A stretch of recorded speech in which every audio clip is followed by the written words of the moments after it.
What if I told you that the most celebrated arena in human history, the Roman Colosseum, was built on top of a mass grave? That the 50,000 people who cheered inside it, who ate their food, who laughed and shouted, had no idea they were sitting above the bodies of thousands of enslaved men. Most people know the Colosseum is a tourist destination. 6 million visitors take selfies there every year. But almost none of them know what really happened inside those walls. Because the real history of the Colosseum, the history they cut from your textbooks, is far darker, far stranger, and far more human than any Hollywood movie has ever dared to show you. In the next 10 minutes, I am going to take you inside the most brutal, most spectacular, and most secretive death machine ever built by human hands. Stay with me, because what you are about to hear will change the way you look at history forever. The year is 7 AD. The city of Rome is the most powerful empire the world has ever seen. And Emperor Vespasian has a problem. He needs to win back the love of the Roman people. He needs something massive, something that has never been done before. So he decides to build the largest amphitheater the world has ever seen, right in the heart of Rome. But here is the part your history teacher never told you. Vespasian did not build it with Roman workers. He did not hire free men. He used 60,000 Jewish prisoners of war, men, women, and children, enslaved after the fall of Jerusalem. These were people who had homes, families, futures. One day they had a life. The next, they were dragging 100-kilogram limestone blocks across the Roman sun, with no shoes, no rest, and no hope. When they died during construction, and many did, their bodies were buried where they fell, beneath the very stone they had carried. The foundation of Rome's greatest monument is made of the bones of the people who built it. Now I want to tell you something that almost nobody believes when they first hear it. Something so extreme, so impossible, that historians argued about it for centuries.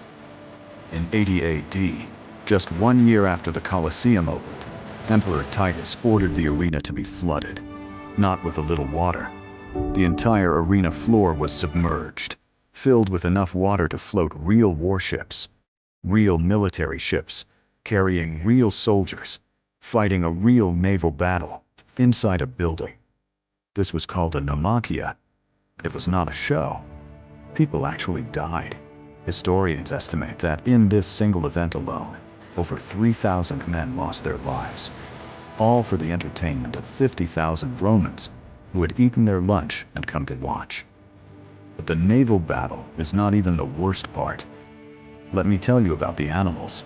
Over the 400 years that the Colosseum operated, historians estimate that more than 1 million animals were killed inside that arena. Lions, tigers, elephants, rhinoceroses, hippopotamuses. They even imported polar bears from the frozen north of Europe, just to have them killed in front of a cheering crowd. Entire species were driven to extinction in North Africa, not by climate change, not by habitat loss, but because Rome needed more exotic animals to kill for entertainment. The North African elephant, the Barbary lion, gone. Forever. Because of what happened in that arena. Did you know Flama was a Syrian slave? He had been taken from his home, his family, and his life, and thrown into the most dangerous profession in the ancient world. But Flama was extraordinary. Over a career that lasted more than a decade, he fought 34 documented battles inside the Colosseum. He won 21 of them outright. He drew 9. He lost only 4, and survived every single one. He was so good, so legendary, that 4 separate emperors offered him his freedom.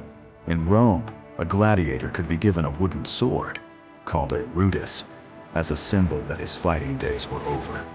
He was free to go, free to live whatever life remained. Flama was offered this gift 4 times.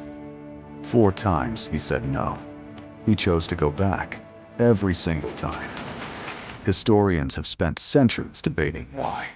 Some say he had nowhere to go. His homeland was destroyed.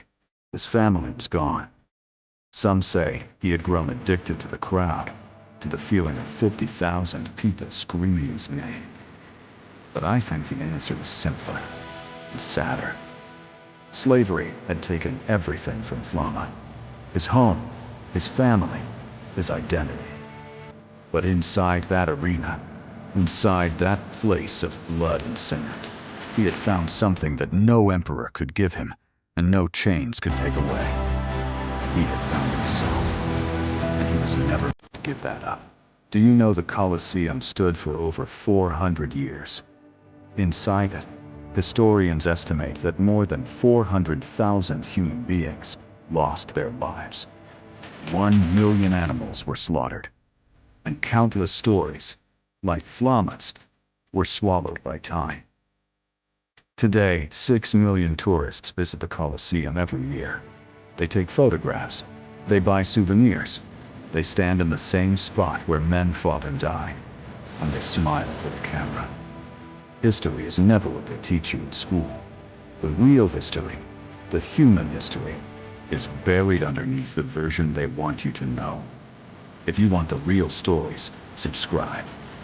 Because next week, we are going inside the darkest empire that ever existed. And I promise you, it is not Rome.